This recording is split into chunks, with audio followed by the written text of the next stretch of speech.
Welcome to Question Your Pastor YouTube channel. I hope you're doing good, and I also hope that you had chances to listen to our previous videos.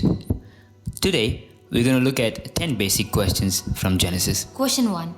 Who are the children of Adam and Eve? Well, for a very long time, we only heard the name Cain and Abel. Did you also know that Adam and Eve had the third son, Seth, from whom generation continues? Question 2. Why did Cain kill Abel? Well, when this question is asked, we always think it has something to do with Cain's and Abel's offering. So when I was a kid, I was told that Cain brought bad fruits as an offering. He didn't get the good ones, but Abel brought a good tender offering to God, and that's why his offering was rejected, that we must always give good offering to God. Well, I was even asked to be a part of a skit when I was a kid, I remember, where Cain brings the vegetables and fruits that are bad, and so God rejected.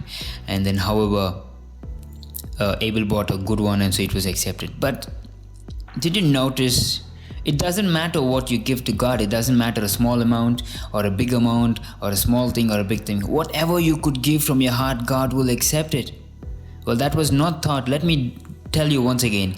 Let's read Bible and understand why the offering was not accepted. Well, if you take your Bible to Genesis 4, where Cain and Abel's story comes into picture, you see Cain brought an offering and Abel also brought an offering. However, what it says in chapter 4, 6-7, then the Lord said to Cain, "Why are you angry? Why is your face downcast? If you do what is right, will you not be accepted? But if you do not do what is right, sin is crouching at your door.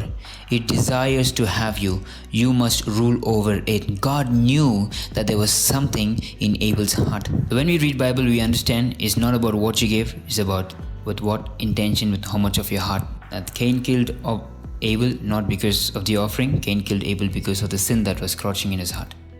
Question 3. The two trees in the garden.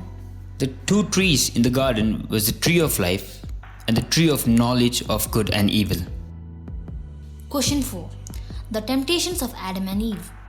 Well, there is a deep message in the temptations of Adam and Eve. If you notice, before the sin actually happened in verse 6, the women saw it was good for food, and then it was pleasing to the eyes, and it was desirable for gaining wisdom. She didn't just look at the apple and he said, "No, I'm going to eat it." No, there was a reason why she had to do that, because the snake convinces the women for these reasons. In Genesis chapter 3, verse 6, it was good for food, it was pleasing to the eye, it was desirable for gaining wisdom. And then we all know that Eve eats the apple and then gives to Adam, and then the sin was born. Adam and Eve lost for this temptation. But did you know that the similar temptation Jesus had won for you and me? Did you notice in the temptations of Jesus in Matthew chapter 4? Well, first, what the devil does is he tries to offer Jesus something to eat.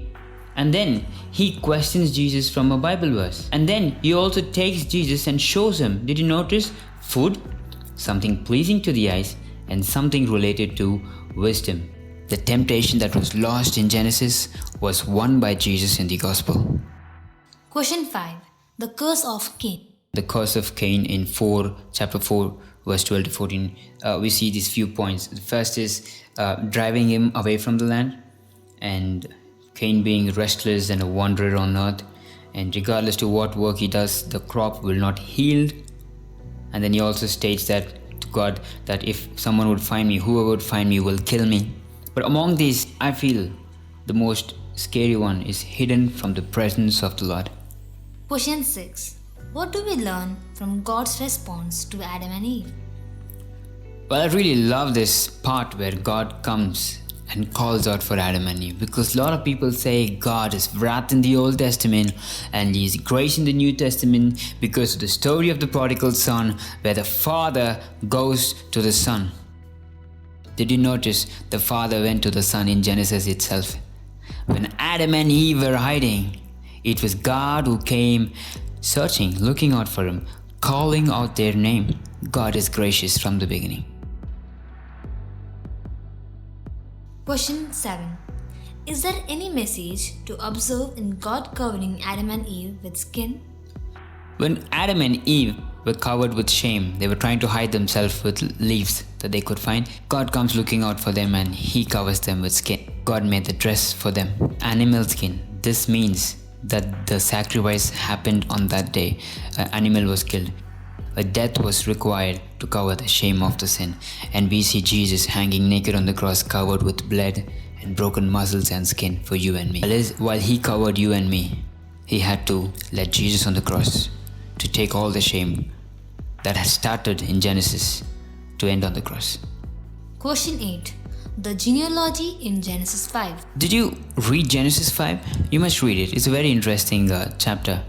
Well, if I say that and you read, you will just tell me, what's so interesting about it? I just see names and how long people lived. That's it. What do I have to learn from this? Well, there's a beautiful message in that. Would you believe me that the entire gospel message is summarized in the names of these people? Adam means man. Seth means appointed. Enosh means mortal. Canaan means sorrow. Mahalalel means blessed God. Jared means shall come down. Enoch means teaching. Methuselah means is death shall bring. Lamech, the despairing sorrow.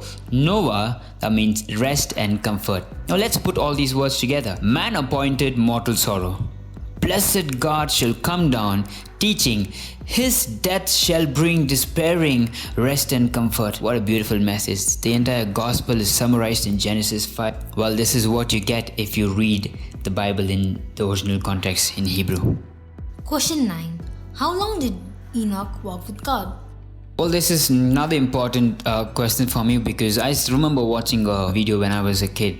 There was a part where Enoch walks and then he's taken up to heaven. I always thought it's like a walk in a park. Enoch walked with God, time with God. Such a lovely, beautiful life. Question 10. Who lived the longest in the Bible?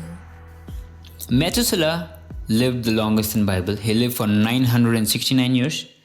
Did you also know Methuselah means is death shall bring? If you read Genesis carefully verse by verse, you also realize that the year Methuselah dies is the year the flood comes in the story of Noah. God gave a message through Methuselah that his death shall bring. There's a lot of beautiful things in the Bible and a lot of reasons for everything too. Well, that's it for today. I hope you enjoyed the questions and the answers, and I will see you soon in another video shortly. Please do subscribe the channel so that you will get the notification for the further videos. If you have any questions, please don't hesitate to send to questionyourpastor@gmail.com. Be more than happy to give you the insights from the Bible, not what I think, not what I feel matters. What is there in the original context, that is what that we're supposed to focus on. Let's rest our wisdom upon the Lord. And I pray that God bless you all, God take care of your loved ones, and for all your dreams to come true. And let's learn together. Take care.